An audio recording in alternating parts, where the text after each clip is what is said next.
Olá, boa noite a você que nos acompanha de casa, ao vivo, hoje para a nossa terceira aula do curso Caos Contemporâneo, criado por Luiz Felipe Pondé, que está aqui à minha esquerda. E hoje nós temos um convidado especial para falar sobre o comportamento e o marketing no século XXI. Esse convidado, que está aqui à minha direita, é o Walter Longo, publicitário, administrador de empresas e empreendedor digital. Boa noite, Walter. Boa noite, Gabi, boa noite, Pondé. É um prazer estar aqui com vocês. Obrigada. E aqui à minha esquerda, já conhecido de todos nós, o filósofo Luiz Felipe Pondé. É um prazer estar aqui, agradeço, Gabi, FAP e o Walter. Já aprendi muito com ele sobre comportamento não contemporâneo. Não começa assim que aumenta a expectativa. Seguro. Não faça isso. Mas as expectativas estão altas já, devo dizer. Então eu vou, sem mais delongas, novamente, passar a palavra para o Walter Longo para que ele fale sobre comportamento e marketing no século XXI. Por favor, Nossa, Walter. você sabe que sem um PowerPoint fica mais complicado, né? Fica, Você né? falar assim.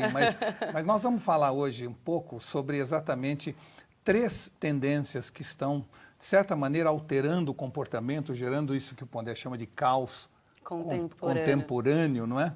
Porque são 3 tendências que estão se agudizando e que, portanto, geram essa sensação de incompreensão, não só do que é, mas principalmente do que vai ser. Então, a primeira coisa delas é que nós trocamos o mundo da autoridade pelo mundo da alteridade. Ou seja, até pouco tempo atrás, a vida, tudo estava mais ou menos definido. Se meu pai tinha uma profissão firme, eu acabava seguindo a profissão dele. A gente, quando chegava nos 20, 25 anos, tinha que casar. Era uma coisa já mais ou menos combinada, né? Se eu trabalhasse numa empresa, eu tentava ou ficava na empresa a vida inteira até me aposentar, não é? Havia a roupa de ir na missa, e a roupa de entrar no avião, e a roupa de ir numa festa, havia um traje específico, ou seja, estava tudo mais ou menos absolutamente definido. Padronizado. Então, né? havia uma autoridade, seja a autoridade da pressão social, seja a autoridade divina, seja a autoridade dos pais, havia uma autoridade que comandava nossos atos e, de certa maneira, nos aliviava de ter de tomar muitas decisões. Estava tudo mais ou menos estabelecido, não é? Aí, de repente, nós hoje tomamos, segundo pesquisas, 25 vezes mais decisão que tomávamos na década de 80. Ou seja, houve um acréscimo decisorial de 2.500%. E o que eu chamo disso? Eu dou um exemplo. Antes, eu assistia o filme que a Globo passava às 8 da noite no sábado. Agora, eu tenho 1,5 milhão de filmes que eu posso assistir na Netflix, na Amazon Prime, né, no YouTube, onde for. Antigamente, chegava numa reunião, a mulher trazia o café e servia do Bulli para todo mundo tomava o café do Bulli. Hoje não, Nespresso. 120 tipos de café, restreto, ligeiro, pingado, carioca. Né? Exato. Eu chegava no hotel, em qualquer lugar do mundo, por mais sofisticado que fosse o hotel, e deitava no travesseiro que estava na cama. Agora não, menu de travesseiro. Você dorme de lado, de frente, de bruços, não é? Menu de travesseiro. E você tem que decidir genial. isso. Antigamente tinha, no máximo, 2 classes no avião. Hoje, se você for ver, são 8. Tem o coach, tem o super coach, tem o comfortable coach, né? Tem o que dá direito a isso, dá direito. E refeições. 15 tipos, você pode pedir antes a sua refeição, se é cachê, ou seja... Se você olhar o volume de decisões que a gente tem, é assustador. Além, evidentemente, quando vai buscar informação, de opções entre 70 trilhões de sites na internet. Que é desesperador. Eu não diria desesperador, mas eu diria, Houston, we have a problem. Porque né, você tem essa dificuldade. Que é dos anos 70, né? Exato. Houston have a problem. Então, aí, o que é importante? Essa abundância decisorial trouxe, evidentemente, uma mudança radical na forma como a gente interage com o mundo. Nós não somos mais guiados por algo. Até o sexo agora não é mais a da certidão de nascimento. Até a opção sexual, você pode tomar decisões. Então pensa o nível da necessidade que as pessoas têm de decidir sobre tudo. Isso não era assim antes. Ora, O que isso traz como consequência? Uma dificuldade de muitas pessoas de tomar decisões. E aí Nietzsche, um dos preferidos autores do Pondé, ele separa dois tipos de pessoas, as pessoas de moral escrava e de moral aristocrata. As pessoas de moral aristocrata são aquelas que introjetam os problemas e as decisões. O vulgo deixa comigo. Deixa comigo. Eles gostam de tomar decisões, gostam de se adiantar frente aos outros, gostam de ser donos do seu destino, têm como objetivo se superar a ele mesmo cada dia que passa, né? E tem uma visão, eu diria, bastante confortável de um mundo de múltiplas decisões. As pessoas de moral escrava é quase que o contrário disso. Elas extraem de si os problemas e perguntam quem vai tomar providência. O problema não é comigo. Quem vai resolver para mim? Quem vai resolver isso, né? Gostam de serem guiadas, de dizerem para elas o que elas precisam ou devem fazer. Tem um enorme ressentimento, que é um dos temas preferidos do Pondé, né? Porque se por um lado sentem esta falta de necessidade de decidir como um prazer, por outro lado, odeiam a sensação de serem comandados e gostariam, no fundo, de não serem o que são. Então, moral aristocrata e moral escrava, que mais, dentro do mundo politicamente correto, podemos trocar por moral dos senhores e moral de rebanho, né, como chamam alguns, mas, no fundo, são os dois tipos de pessoa. O que está acontecendo neste momento? O volume de ampliação decisorial conforta os de moral aristocrata e oprime os de moral escrava. De alguma forma, você tem, neste momento, pessoas que estão cada vez mais felizes, seguras e se sentindo participante do processo como protagonista, e um enorme grupo de outras pessoas que se sente oprimido, que sofre com esta necessidade de decidir a todo o instante. Então, eu diria que essa é a primeira tendência desse mundo que está gerando essa dificuldade da gente entendê-lo. A segunda tendência, que também está talvez gerada a partir disso, é que nós estamos numa sociedade mais, ou cada vez mais mimada, cada vez mais individualizada.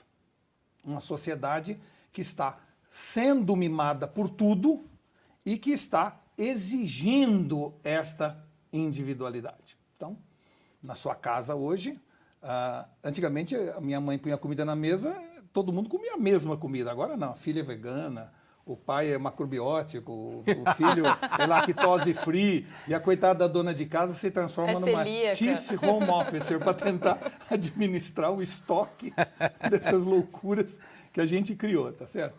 Se a gente olhar, antigamente todo mundo negociava a tela da TV. Agora não, cada um tem a sua tela e consome o que quer, a hora que dá vontade, né? Antigamente tinha hora de dormir, agora não, cada um dorme no horário que quer, da forma que quer. Então, você tem uma sociedade que está cada vez mais mimada e o marketing está mimando cada vez mais. Ou seja, até pouco tempo atrás eu ia numa loja da Nike e comprava um tênis entre as 100 opções que ele me oferecia naquela prateleira. Agora não. Agora eu vou na Nike, na Quinta Avenida, e eu tenho lá uma Nike for You, ou seja, eu vou lá e eu faço o meu tênis junto com os técnicos da Nike.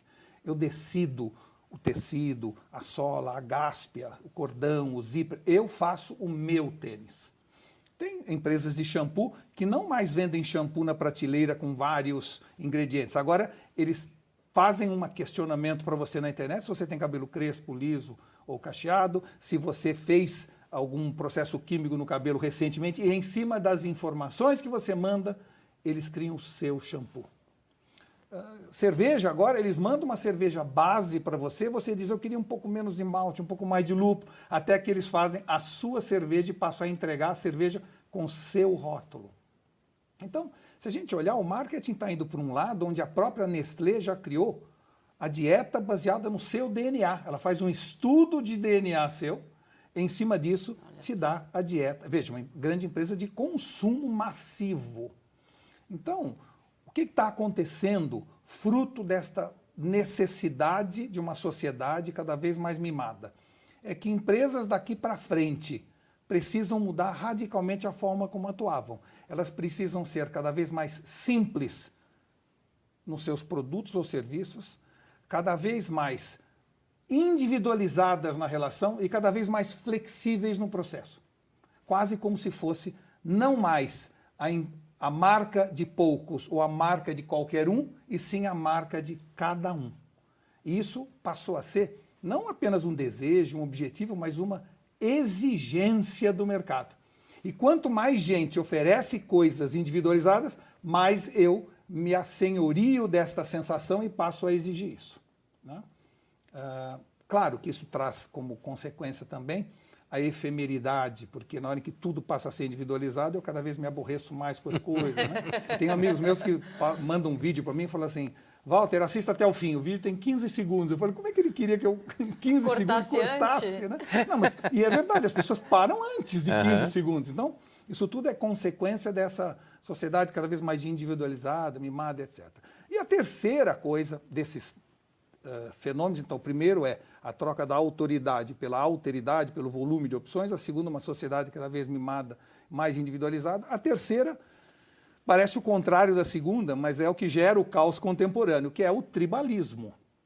Nós estamos cada vez mais individualizados no consumo e cada vez mais tribalizados nas ideias. Ou seja, nós não estamos mais em busca da nossa ideia, nós estamos em busca da ideia que me faz pertencer a um determinado grupo, né?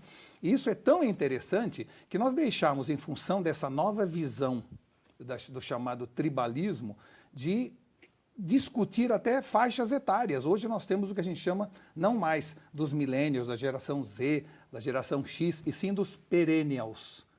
Pessoas que em qualquer idade se unem, não por idade, mas por identidade. Por mindset. Então, né? Moleques de 15 anos que jogam game com pessoas de 60 anos.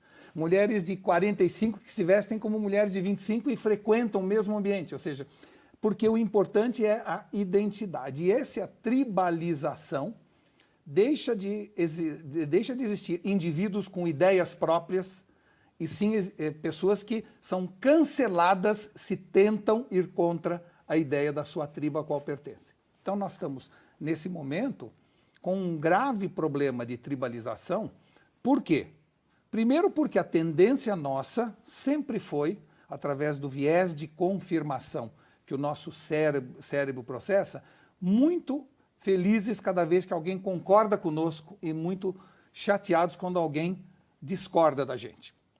A razão disso é um viés cognitivo antropológico que gerava o seguinte: cada vez que eu preciso pensar, eu gasto energia. Antes da gente cozinhar o alimento, a gente gastava muita energia na digestão. Então, o cérebro se acostumou, e a gente passou milênios sem muita evolução cerebral, porque não tinha muita energia para gastar no cérebro. Portanto, você não ter ninguém discordando de você ajuda a não gastar tanta energia. É quase que o corpo gera um prazer de você ver que o que estão falando vai ao encontro e não de encontro às suas ideias. Isso já é algo nato no ser humano, a gente sempre foi assim desde que o mundo é mundo. Só que agora esse processo está agudizado pelos algoritmos. Porque como os algoritmos estão em busca do engajamento, o algoritmo fica olhando o que o Pondé gosta. Não o que ele precisa, não o que ele deveria ouvir, mas o que ele gosta. E se ele para mais tempo na frente de determinada notícia, ou dá um clique de like, aí, então ele está perdido, aí acabou. Virá uma enxurrada de coisas que vão ao encontro daquela ideia, daquele conceito, daquele ídolo, do que for. Eu passo com isso a ter uma sensação que todo mundo pensa como eu. E passo a ser violento quando vejo que alguém não pensa como eu. E cada vez que os algoritmos me dão mais daquilo que eu acredito, mais eu fossilizo, sedimento e aumenta a minha crença de que eu estou com a verdade. Isto, levado ao extremo, é muito perigoso. Sim. Né? Estamos sentindo hoje na pele. Na pele, não só no plano político, porque hoje as pessoas cancelam outros por gostar de um ídolo musical, né? Tem a turma do sertanejo e a turma do pagode. E se odeiam. E da Beyoncé. E da Beyoncé. E da Beyoncé, exato. É inacreditável quando se pensa assim, não é só sobre o lado político que afeta a sua vida. Eu também não estou falando de futebol, né, de torcedor. Hooligans, né? Exato. Eu estou falando de qualquer assunto, hoje é um assunto agudizado pelos algoritmos. Qual é a solução para isso? Eu tenho certeza que nós vamos encontrar uma solução. Talvez a gente tenha que mudar, não é, o código dos algoritmos, e talvez o algoritmo devesse a cada 5 confirmações uma discordância, para você poder, no mínimo, receber informação diferente daquilo que vai ao encontro das suas crenças. Mas, por enquanto, esse é um fenômeno que está agudizando cada vez mais, e nós temos, então, uma sociedade que tem que decidir cada vez mais individualizada nas suas vontades, portanto mais mimada, e ao mesmo tempo tribalizada nas suas ideias, gerando, eu diria, uma indigência cognitiva, porque se você não tem o contraditório, você deixa de pensar, e essa indigência cognitiva está gerando, então, aquela sensação de que tem muita testa oleosa pensando que a mente é brilhante. Que esse é o resultado dessa confirmação contínua de ideias que a gente tem, entendeu?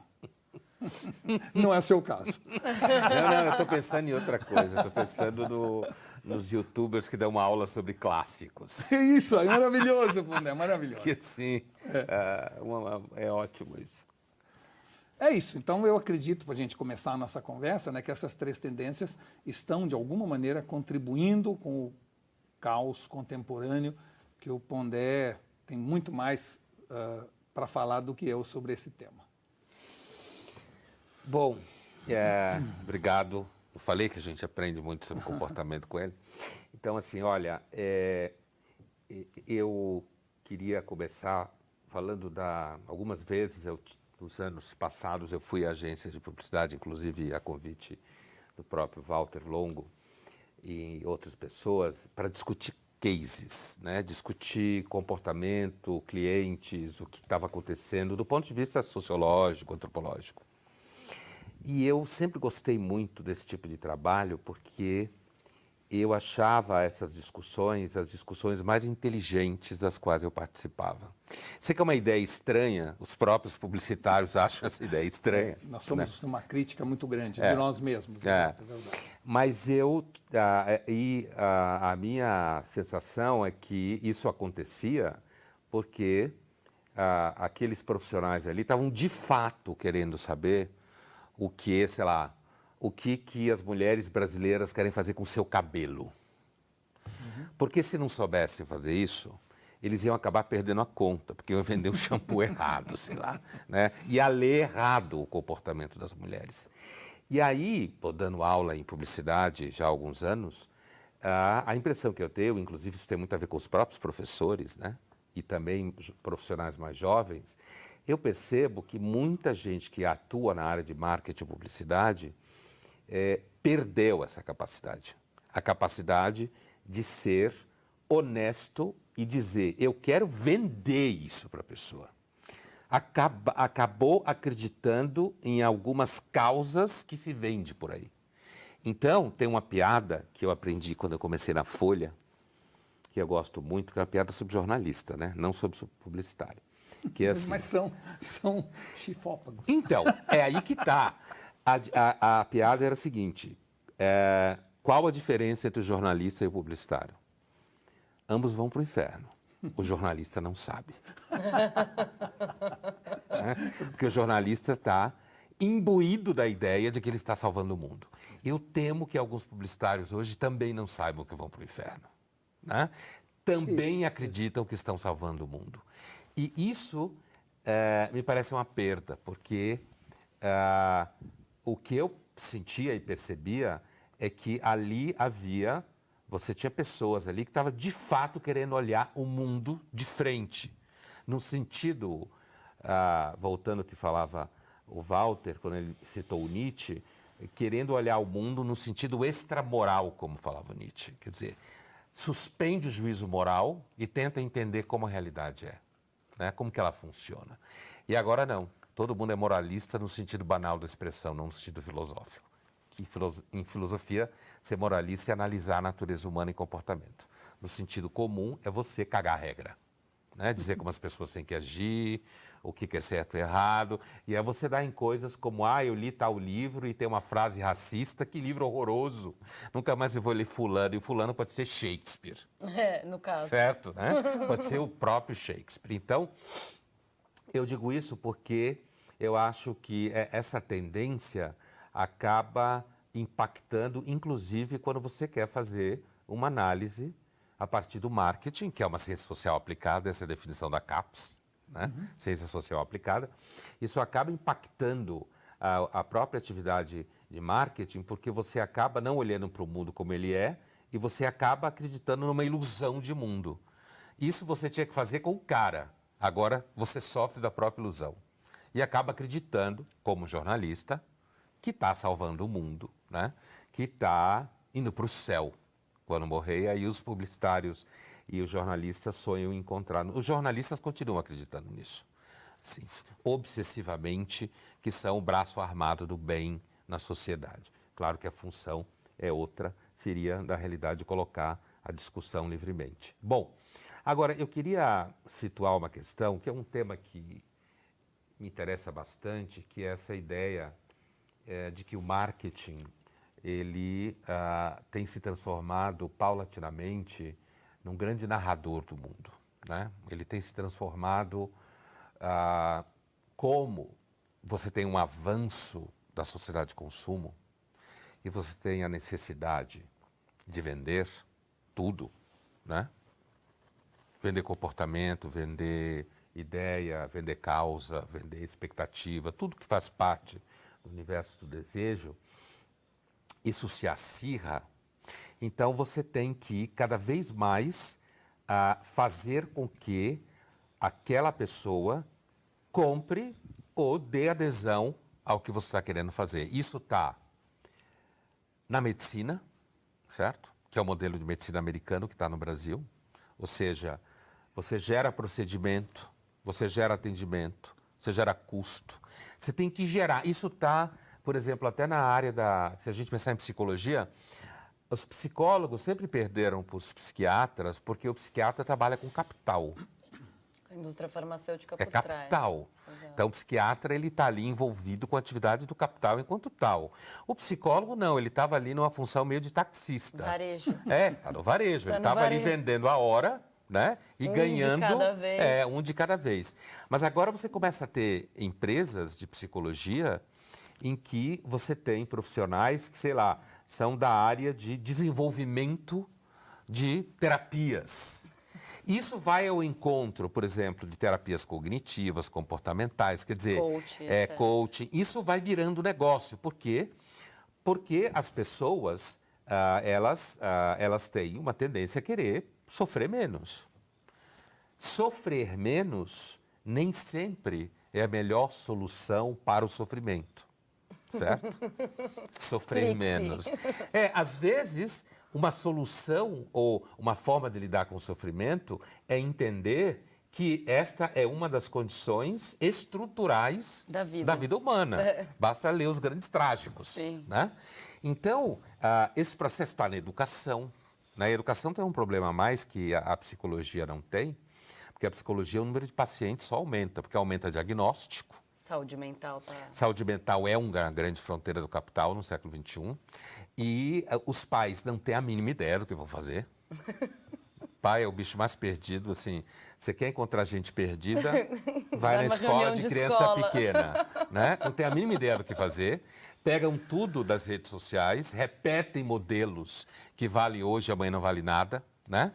Acabam criando esse tribalismo de posições. Quer dizer, grupo de WhatsApp de pais de escola de criança é um cenário de terror, né?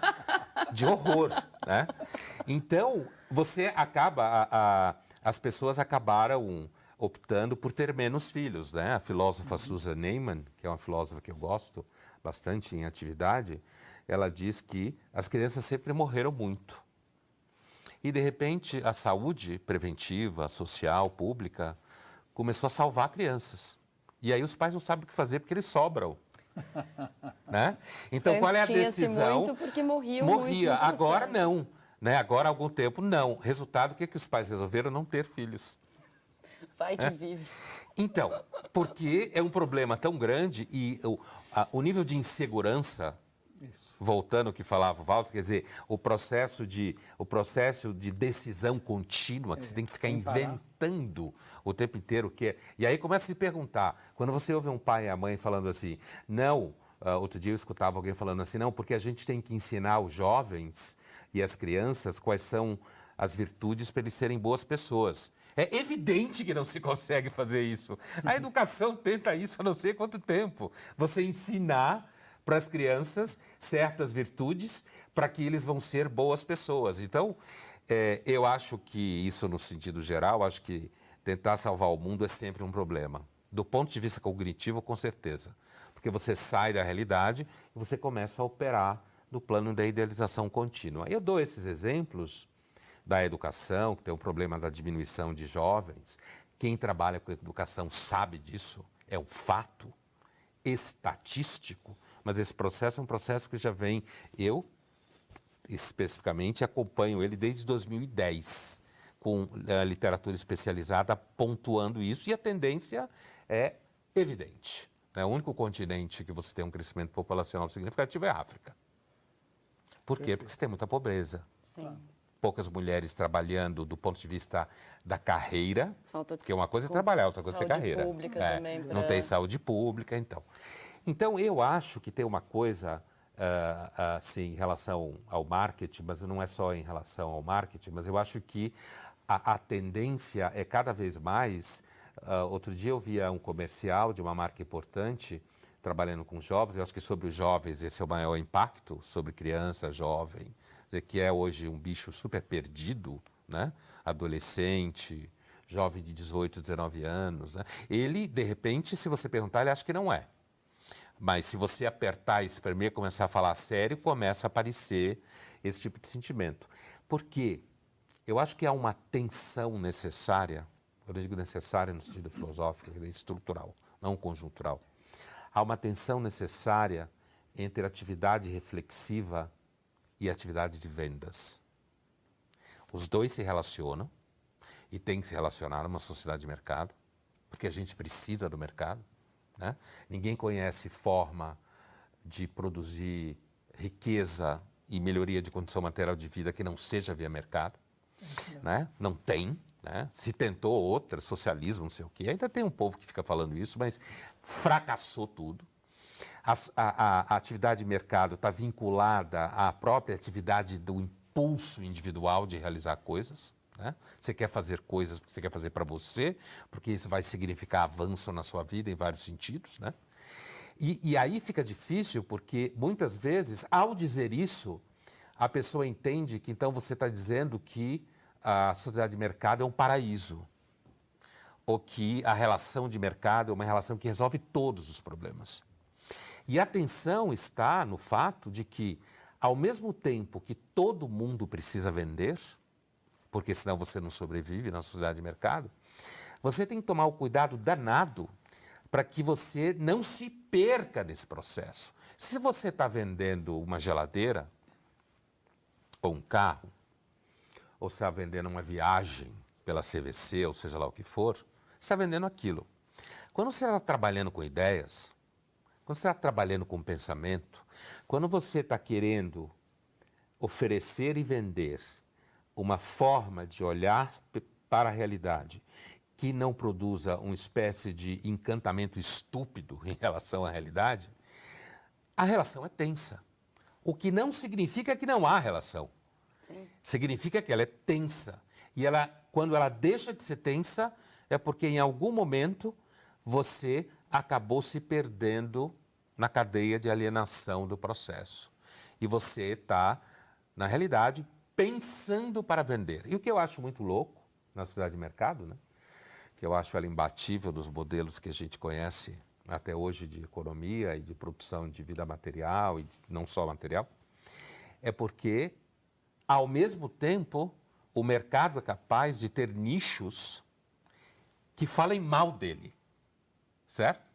E isso eu acho uma das características mais imbatíveis do capitalismo. Mais imbatíveis, né? E é uma característica fundamental. É a permanência dos nichos que são capazes de fazer com que ninguém fique encantado com a sociedade de mercado, mas muita gente ficou encantado com o socialismo, outras formas. E ao ficar encantado é que nem canto da sereia. Você perde qualquer possibilidade de reconhecimento da realidade. Porque você fica completamente preso, alienado nesse sentido. Siderado, né? Você fica completamente siderado e a gente não pode esquecer, e eu estou falando isso porque a gente está aqui numa atividade de redes sociais, né, de mídia social, falando com um monte de gente, né? E, assim, que é fundamental que o mercado não perca os nichos reflexivos que, entre aspas, não vende o que as pessoas querem. Porque, às vezes, as pessoas querem coisas que elas não sabem que querem, né? E eu entendo que o profissional de marketing não pode perder isso. Ele não pode cair no conto que todo mundo, ou quase todo mundo, cai. E entender que ele, de fato, tem que estar adiante da maior parte das pessoas. E reconhecer que há uma certa, digamos assim, um certo controle de qualidade da realidade que é dado por aquilo que a gente fala em filosofia, olhar negativo. Né? O olhar negativo sobre a realidade. Né? Uma coisa que o Hegel nos ensinou na filosofia e tal. O filósofo, a atividade de pensamento reflexiva, tem que olhar ali onde o mundo fracassa, onde ele dá errado, para você conseguir entender quais são as contradições que de fato acontecem no mundo.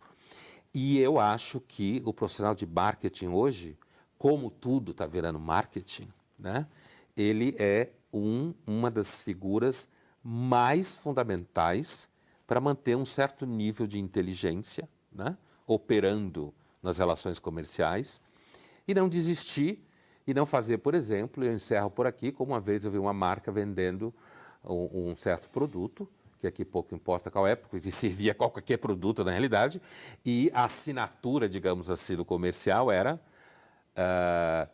eu quero fazer uma diferença no mundo. Se você conseguir não deprimir, pagar as contas, não morrer cedo e ser minimamente satisfeito com alguma medida da sua vida, você já fez uma diferença gigantesca no mundo, porque a maioria não consegue isso. Mas é evidente que o comercial queria dizer que o jovem deve, sei lá, ser um Steve Jobs. E o Steve Jobs dizia isso, né? As pessoas não sabem o que querem porque não sabem o que podem querer. E num mundo que tudo evolui tão rapidamente quanto agora, isso é ainda mais verdade. Tem coisas que eu não sei se eu quero, porque eu não sei que eu posso querer. Eu nem sabia que eu poderia querer aquilo, porque eu não sabia que aquilo poderia existir. Né? Então, eu acredito muito que, no fundo, isso que o Pondé falou, uma das coisas mais fundamentais, que é o seguinte: nós não podemos perder a noção que nós vamos para o inferno. É basicamente isso aí. Não podemos perder essa noção. Né? Porque, assim, houve uma época do mundo, né? Houve uma época do mundo em que a gente vendia a causa através de produto. Quando eu, de alguma maneira, vendia um aspirador de pó para que aquela mulher tivesse mais tempo para se dedicar a ela mesma, aos filhos. Isso era uma causa que eu vendia através do produto. Hoje, a obrigatoriedade é vender produto através de causa. E é um equívoco brutal. Exatamente, não é assim que se faz. Entendeu? Aí é que gera essa sensação de que eu tenho que me redimir dos meus pecados de ser um profissional de marketing vendendo uma causa. E eu acredito que isso é um caminho que vai banalizar o propósito. E ao banalizar o propósito, você banaliza a identidade entre marca e consumidor. Então, temos aí hoje um conundrum, uma dificuldade de entender que vender causa através de produto dá uma sensação que você vai para o inferno, mas você vai para o céu. Ao passo que se você vender produto através da causa, você acha que vai para o céu, mas vai para o inferno. É uma banalização do propósito mesmo, né? Eu ia puxar por aí, né? Eu acho que, na verdade, a minha percepção é que o marketing adentrou, fez esse casamento com as causas, enxergando nichos e segmentação de pessoas. Então, vamos segmentar O Itaú é feito para todo mundo, o Bradesco é feito para... Enfim, qualquer que seja. Então, começou-se a perceber, talvez, que tinham potenciais públicos com alto poder aquisitivo e que não se viam representados. Então, como representá-los? Como trazê-los? Como incluí-los, né? Pensando que a propaganda doriana colocava a família branca, heteronormativa, etc. Então, me parece que o marketing pegou isso e quis desconstruir, que é a palavra mais da moda, desde que assim, o Derrida inventou a palavra, ele inventou para uma hermenêutica, virou outra coisa. Virou marketing. Né? Foi capturado. Exato. E assim, se você pensar, por exemplo, isso que você falou da descoberta dos nichos, a importância que o marketing americano teve na chamada Revolução Gay, Sim, fundamental. exatamente, de né? enxergar a Ter pessoa. enxergado isso, que ninguém enxergava, né? Um nicho de Alto consumo. poder aquisitivo, não tinham Que filhos importa no começo. com quem você dorme, né? Que importa, quer dizer, ali você tem uma potência de consumo gigantesca. Exatamente. Essa inteligência que eu me referia.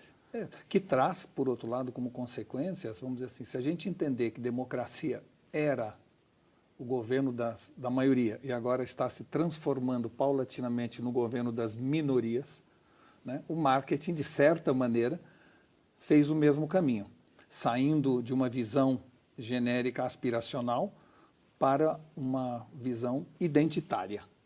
E ao buscar identidade de múltiplos, corre o risco de não se identificar com ninguém. Sim. Tem esse lado também, porque é muito interessante o que o Mondé falou, que é o seguinte: toda vez em que você faz algo, dentro dele tem o germe da própria destruição.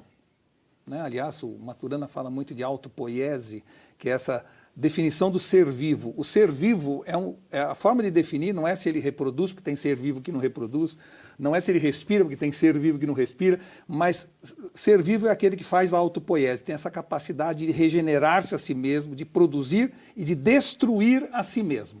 Né? Então, dentro dessa visão, o marketing tem essa capacidade, e o capitalismo tem essa capacidade, né, de gerar germes de destruição que fazem com que o corpo se mantenha vivo por mais tempo, né? E que é o que você comentou. E, de certa maneira, a imprensa faz isso quando coloca lá no cantinho uma verdade que não interessa àquele determinado veículo, né? Mas para não dizerem que ele não falou, que ele é isento, a chamada falsa isenção, né? A gente entende fake news como falar mentiras. Não, esconder a verdade é tão fake news quanto falar mentiras.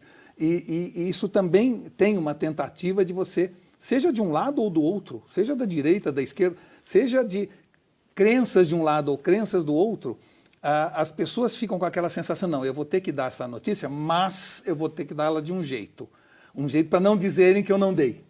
Sim. E o capitalismo também, eu tenho que falar mal de mim para continuar vendendo. Eu vou falar um pouquinho de mim para que não critiquem. Contar minha história. Vocês não precisam criticar, eu me critico. Sim, Contar minha história de superação. Contar minha história de superação. Exato, exatamente, é muito gozado. Se expor, isso é muito comum em redes sociais. Vulnerabilidade. Né? Falar, é impressionante, eu lembro anos atrás, psicólogas falando de vulnerabilidade, hoje virou assim, coisa de plástico. Não, é palavra de ordem, se você não se coloca vulnerável, se você só coloca perfect life, acabou, você não gera conexão. Eu lembro do sociólogo Frank Furedi, né, que é um autor que vai dar aula aqui no nosso curso, um sociólogo húngaro radicado na Inglaterra, sem tradução até hoje no Brasil, apesar que tem muita gente que o lê no Brasil em inglês, original. Ele publica um livro em 2004, se não me engano, ou 2003, chamado Therapy Culture, que a gente usou muito aqui, né? E esse livro, que é fruto de uma pesquisa que ele fez nos anos 90, né, até 2001, na virada do século, sobre palavras da psicologia que aparecem na mídia de língua inglesa. Né? E ele vai fazendo, no livro, na época, inclusive, ele vai apresentando as curvas, crescimento do uso de palavras de psicologia na educação, por exemplo. Né? E um dos exemplos que ele dá nesse livro é que isso é um livro de 2004, hein? Profético. Ele diz assim: quando você for à escola do seu filho, comece a conversa com a professora falando que você está mal. Diga logo que você é vulnerável. confesse. Porque se ela não encontrar nenhuma vulnerabilidade em você, ela vai pensar muito mal de você. Olha. Né? Então, já comece a conversa confessando, porque ela já parte do pressuposto que alguma coisa está errada dentro daquela casa. E isso daí, hoje, se transformou numa regra universal. Não, influenciadores falam abertamente, quando vão dar dicas de como se posicionar nas redes sociais, uma das grandes, acho que a maior dica de todas é não poste só fotos perfeitas, com câmera perfeita, com Photoshop perfeito. Você precisa mostrar real life, você precisa expor as suas vulnerabilidades, porque é isso que gera conexão. É o fim do macho alfa. Vamos deixar claro. Bom, esse macho alfa aí, É o fim do coitado. macho alfa. Se pensar, ele já esse foi já para a era. lata do lixo da história. E aí as mulheres héteros sofrem por causa disso. porque elas sentem tanto. falta, no fundo. Sofrem tanto, coitadas. Voltando.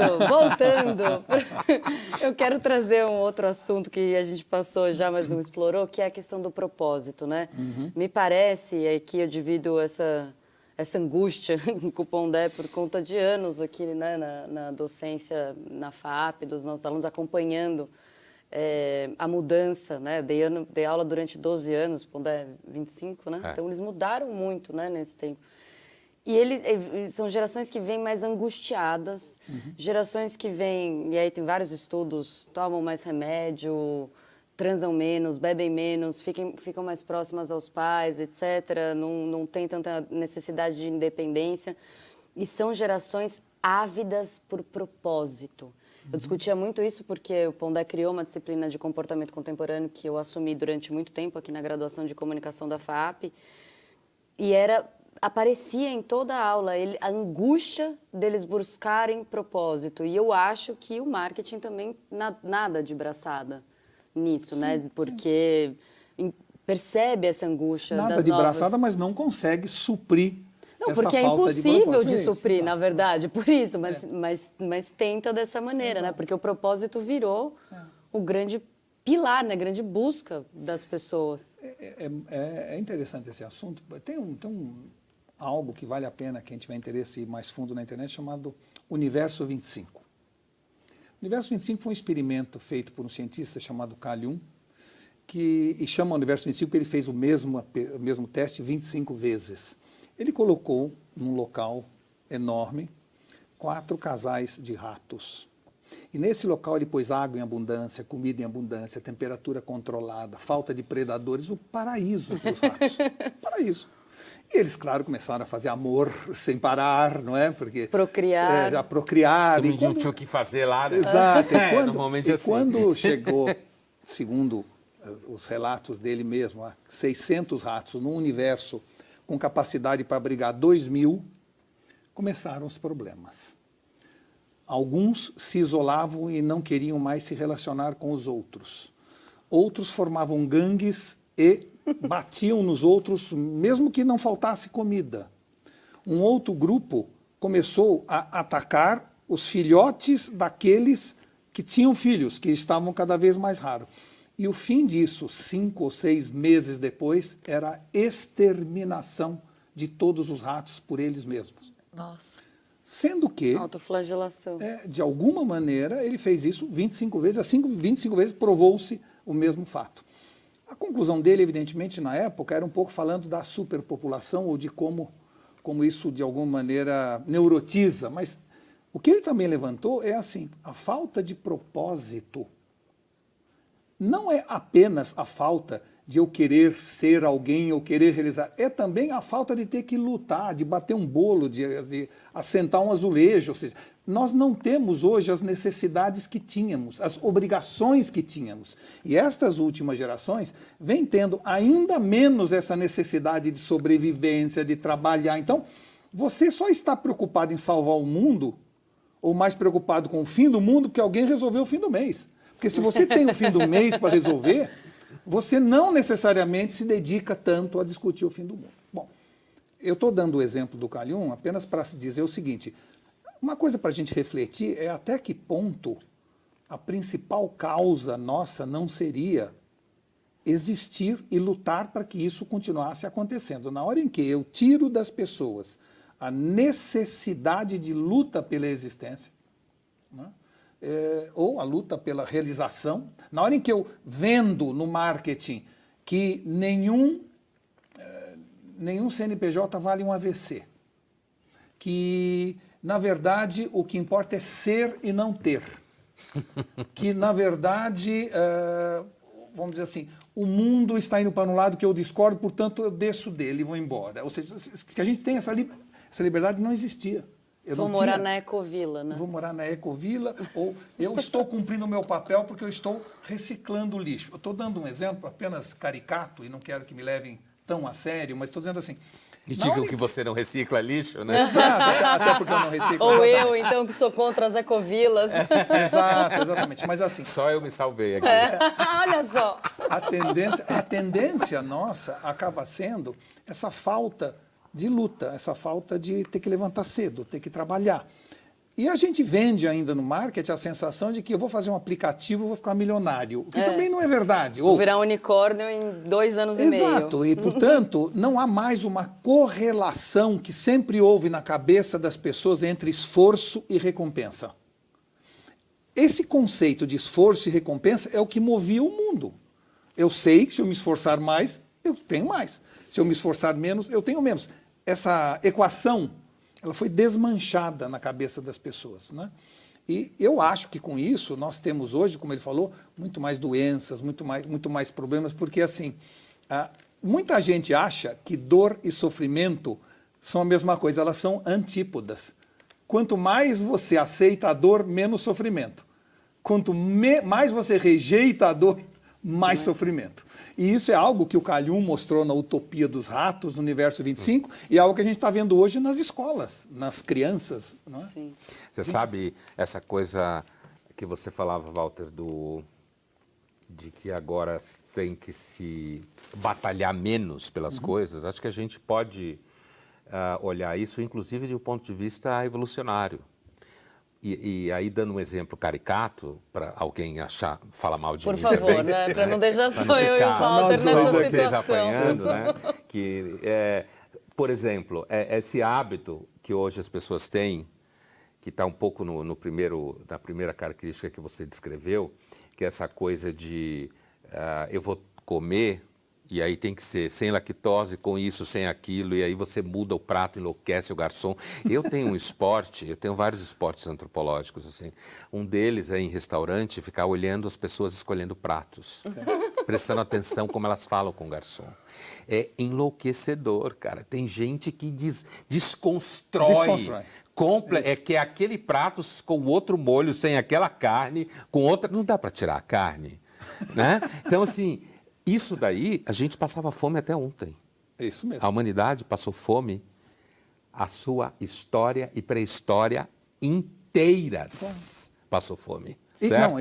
E hoje tem gente passando fome. Hoje continua ter gente passando fome. Só que o que a gente discute somos nós. Porque você tem uma grande bolha, né, que é uma bolha que produz e gera riqueza em vários níveis, que começa a achar que a gente não passou fome. Do ponto de vista evolucionário, assim como, por exemplo, quando se fala que você hoje tem muita depressão na terceira idade, a espécie nunca viveu tanto tempo. Então, se a gente tem um vácuo de propósito e sentido na vida, que pode ser preenchido por você ter que cuidar para não morrer de frio, né? Se você tem esse vácuo, e aí você vive mais tempo, o vácuo se apresenta mais ainda. Então, quando você olha do ponto de vista evolucionário, você tem uma espécie que é pré-histórica, nós somos uma espécie pré-histórica, biologicamente falando, a gente vem da pré-história, igualzinho. E aí, hoje, de repente, a gente está num ambiente em que se começou a acreditar, e inclusive, eu repito, psicólogos, professores, fazem os mais jovens acreditarem nisso, de que não, a gente pode sim, o mundo pode ser exatamente aquilo que você tem na cabeça de fato. E aí, como você não tem mais que, sei lá, cuidar para não morrer de frio, cuidar para não morrer de fome, você acaba produzindo um comportamento que não é o comportamento da espécie. E aí você pode criar, inclusive, questões psicológicas, porque o ser humano tem 2 meio ambientes que ele tem que se adaptar. Os outros animais, até a gente sabe, só tem um, que é o externo. A gente tem que se adaptar ao meio ambiente interno. Claro, é isso Tem que mesmo. sobreviver a si mesmo. Tem que sobreviver a esse mundo no qual a gente vive. isso. E uma outra coisa que você falou quando você passou pela política, que eu acho importante, é que assim, e que vai ao encontro do marketing, das redes sociais, de tudo isso, é que assim, a política, na sua definição procedimental, certo? A política não, a democracia, corrigindo. A democracia, na sua definição regimental, procedimental, ela é o seguinte, ela é um regime social em que instituições garantem que quem vencer a competição pelo voto manda. Essa, é claro que ela tem a dimensão institucional também. mas é isso. Mas do ponto de vista núcleo duro. procedimental, a atribuição de poder na democracia, pelo menos no âmbito daqueles cargos eleitos, É o da maioria. é vencer a competição pelo voto, certo? Os políticos sabem muito bem disso, os partidos. Só que, portanto, na política, na democracia, Platão já tinha falado isso de outra forma lá atrás, na democracia vale tudo para você vencer uma eleição. Tudo. Contanto que você ganhe. Porque se você ganhar, você vai ser atribuído a você o poder. E você manda. Esse detalhe, que não é um detalhe, né? Isso é uma... Você tem o Schumpeter, você tem o Huntington, que trabalharam, são já falecidos. Essa ideia procedimental, ela é fundamental porque ela leva ao coração da importância que tinha os grandes marqueteiros, como se falava em política, no passado, recente, e hoje que tem as mídias sociais da política, o impacto na política. Então, não há como imaginar uma democracia que traga a soberania popular através da competição pelo voto, que não traga junto a possibilidade de você mentir ou falar o que você quer, ou inventar a história que você quer para ganhar a eleição. E é assim que funciona.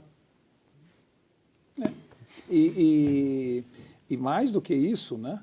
E as pessoas contrárias a você geram uma força de igual potência, da mesma forma, falando mentiras sobre você. Exatamente. E você, ao ouvir que os outros estão falando mentiras sobre você, sente que tem a liberdade de fazer o mesmo. E, de repente, nós entramos nesse mar de mentiras, de falcatruas, de fake news. E é muito difícil para a média da população separar o joio do trigo, ver o que é verdade, o que é mentira, porque nós estamos sendo filtrados por um coador de café que a gente não conhece o dono. E não tem noção de o que está passando por aquele coador. Não é? Não temos ideia. Então, daí a necessidade de você, de alguma maneira, evitar o tribalismo, ir em busca do contraditório, assistir aquilo na TV que você jamais assistiria, ler um autor que você tem desprezo por ele, avaliar uma pesquisa sob o olhar do contraditório ou do seu arqui-inimigo. Só assim você vai chegar perto, não chegará lá, chegará perto de uma visão um pouco mais realista do que está acontecendo. Uma das coisas mais graves dos políticos, e a gente pode falar, ou dos, vamos dizer assim, dos que comandam o país ou o poder, isso acontece muito nas organizações, é que a gente recebe também ao nosso redor uma caterva de pessoas que só diz para a gente que a gente quer ouvir. Sim, é claro. Não é? É super legal isso, a gente fica bem. Exato. Não, a gente tem certeza que estamos certos, que estamos no caminho, né? Então, esse é o primeiro problema. O segundo problema é que nós temos uma sociedade hoje menos, eu diria, evoluída no plano semântico. E isso é outra coisa, a simplicidade da escrita nas redes sociais hoje é algo que me causa espécie.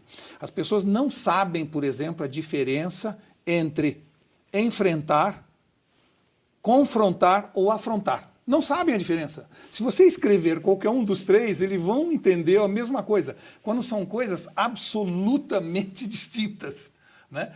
A gente perdeu a sintonia fina. E isso é muito grave, porque é através da sintonia fina que você forma juízo de valor. Se você não sabe a diferença entre enfrentar, defendendo as suas causas com veemência, afrontar, que é partir para a ignorância, ou confrontar, que é dar porrada, se você não sabe essa diferença, você não consegue nem julgar se você está certo ou errado. Você já perdeu o juízo de valor. Então, acredito que fatalmente nós vamos ter que resolver este problema através de uma revolução da educação. E não é, novamente, com giz, lousa e professor que a gente vai resolver isso. E talvez esteja aí a nossa grande, eu diria, a nossa grande missão. Não é?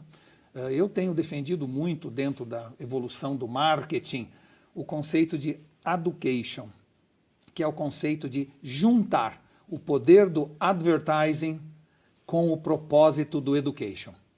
Ou seja, integrar a força do marketing com o poder que a educação tem de disseminar propósito.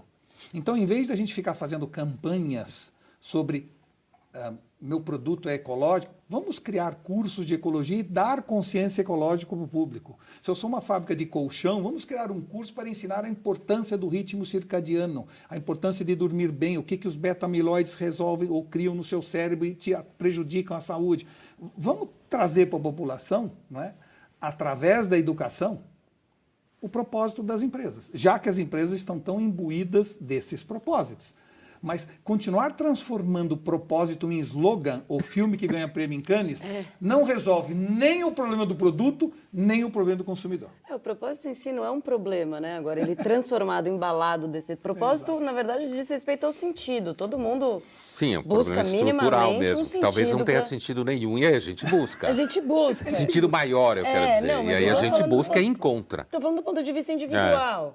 Do ponto de vista individual, todo mundo quer fazer o que gosta, quer ter o mínimo de reconhecimento, quer, enfim, aquela coisa...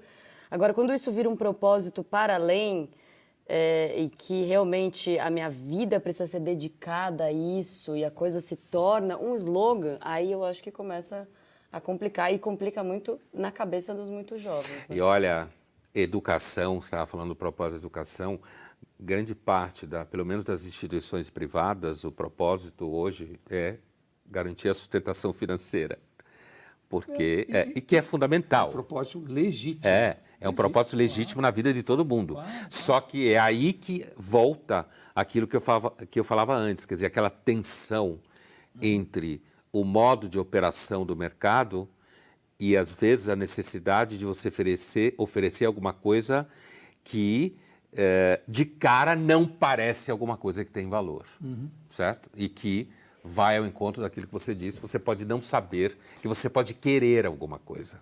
É isso mesmo, exato. Se você não dá a chance, você repete o tempo inteiro aquelas 3 fórmulas do que você tem que querer. E aí, nesse sentido, vocês sabem muito bem das minhas brigas com a autoajuda e com o mundo motivacional, que eu tenho um prazer enorme em esculhambar a literatura de autoajuda e motivacional em todos os níveis, é porque eu acho que a literatura motivacional, e isso é uma discussão corporativa bastante grave, né? A literatura motivacional ou a autoajuda, ela, na realidade, ela acaba com as pessoas. Acaba com as pessoas, porque você entra num ciclo de vício, porque esse tipo de literatura, ela parte do pressupostos reais, problemas reais. Isso. Me sinto só, não sou amado, baixa autoestima, estou inseguro, não sou reconhecido. Baixa autoestima, são todas coisas reais. Ou seja, você tem uma demanda real, por isso você vende tanto. Claro. E aí, o que acontece com a literatura motivacional? No caso motivacional, inclusive no mundo da empresa, é porque você tem que fazer com que as pessoas se sintam bem para produzir. Claro. Isso é um problema da sociedade de mercado, tem que ficar todo mundo feliz. Exato. Produzindo para gastar, depressivo comprar, não produz. só para o mundo da psiquiatria e da indústria farmacêutica. Produz, eu digo, demanda. Sim. Né? Produz demanda. Mas é claro que do ponto de vista da produção, não. E aí, quer dizer, quando você olha para essa demanda verdadeira e aí você começa a vender soluções falsas, aí você tem a literatura motivacional de autoajuda. É isso mesmo. E aí a pessoa fica presa naquele ciclo, e é um ciclo que, assim, é solução imediata. Solução imediata. E eu tenho... Que não soluciona. Que não soluciona, claro. Não soluciona de forma nenhuma. Primeiro porque talvez não tenha solução. Mas, assim, os produtos são muito pobres, eles são muito clichês, né? e as redes sociais navegam muito em cima disso. Agora, ao mesmo tempo, eu continuo achando, e na realidade esse curso ele é uma espécie de certa forma, um grande experimento, né? Que é o experimento de você vender negatividade. Quer dizer, no livro que eu escrevi alguns anos atrás sobre marketing, que o Walter fez a orelha, o comentário, né, sobre o livro, eu pensava justamente isso. Eu dizia num dado momento que eu achava que o marketing em algum momento teria que vender o niilismo. Vender o niilismo no sentido de ser pelo menos aquele que vai parar de mentir, quando todo mundo está mentindo. Tentemos. Entendeu? E assim, então, esse é o que eu chamei de experimento, porque nicho há. É muito Eu acho que interessante as pessoas você cansam falou de ser enrolado. de autoajuda, etc., porque o Jerry Seinfeld falava que quando ele ia comprar remédio, ele ficava sempre em dúvida entre ação imediata e efeito prolongado. Ele tinha essa dúvida, ele queria os dois e não conseguia um remédio que fizesse esses dois efeitos. Exatamente. Eu queria dizer para isso que isso é tão verdade, eu concordo tanto com o que você está falando, que essa indústria da autoajuda, ela parte de problemas reais, mas ela não resolve o problema, não é? Às vezes ela até cria outros problemas. O meu próximo livro, e estávamos conversando sobre isso aqui no caminho, é Abaixe os Gurus, Salve os Guris. Eu acho que Deu uma de gaúcho? Guris? Guris e arraso. Eu até explico no começo do livro por que é guri, porque também você poderia... Primeiro porque rimou melhor, mas eu poderia dizer piá, poderia dizer qualquer outro... Gaúcho né? Piá, guri. Piá, exato. Mas assim... o mundo está indo para um momento onde a inteligência artificial está assumindo as funções que antes cabiam ao ser humano. Levar pessoas do ponto A ao ponto B, ficar na linha de produção trabalhando. E toda a educação nossa não levou em conta que, no fundo, a próxima missão humana é sonhar, imaginar, ir além, concluir o que ninguém concluiu. Por quê? O que é repetitivo, o que é produtivo, né? Isso vai para a inteligência artificial. Portanto, nós estamos treinando um exército de pessoas obsessivas por produtividade, quando, na verdade, produtividade é um conceito industrial e mecânico, não é um conceito imaginativo. Então, nós temos que voltar, de certa maneira, a imaginar, a sonhar. Quando a gente vê os grandes navegadores que se jogavam tendo uma caravela, né? Aquela coragem, que é outra covardia do caos contemporâneo, a covardia, eram pessoas que imaginavam, que sonhavam, que tinham objetivos transcendentes. E a gente acabou esquecendo um pouco isso na aventura humana e entrando no dia a dia, e os gurus acabam nos ensinando como é que você ganha mais dinheiro, como é que você emagrece mais rápido, como é que você fica mais rico. Quando, na verdade, tudo isso não resolve o problema principal, que é o grande questionamento de onde eu vim, para onde eu vou e o que eu estou fazendo aqui. Sim. Isto é o que, no fundo, incomoda as pessoas. E se você não resolve isso, se você não deixa a sua marca, se você não consegue, de alguma maneira, fazer a diferença no mundo, eu parto do princípio, Pondé, que se em 1969 já existisse a inteligência artificial, nós teríamos chegado à Lua mais rápido, mais barato e com mais segurança. Mas nenhuma inteligência artificial teria sonhado ir à Lua. Isso é humano. É esse lado de imaginar, de querer ir além, é isso que nos move, sempre nos moveu, e de repente a gente esqueceu do papel do humano. A Revolução Industrial deu a gente uma visão de produção, produtividade, eficiência, eficácia. E nós paramos de sonhar, paramos de imaginar, paramos de entender o que nós estamos fazendo aqui. Você sabe, você falou de ir à Lua, né? Eu sou bem da geração, eu tinha 10 anos quando o homem foi à Lua. E o Neil Armstrong era meu herói, né? Assim, eu queria ser astronauta, não sei o quê, como um monte de criança queria. E em 2019, saiu muita matéria em junho sobre a ida, por causa dos 50 anos, não sei o quê. E teve uma matéria muito interessante que foi originalmente publicada no LA Times, uma pesquisa bem interessante, uma reportagem bem interessante em que os dois jornalistas faziam uma hipótese que, assim, partia exatamente do que você estava falando. Se em 69 a gente tivesse inteligência artificial, teria sido tudo mais barato, mais seguro, e a gente teria ido e provavelmente teria descoberto coisas que naquele momento a gente não foi capaz de descobrir, certo? Claro. Porque não tinha tecnologia, É isso. né?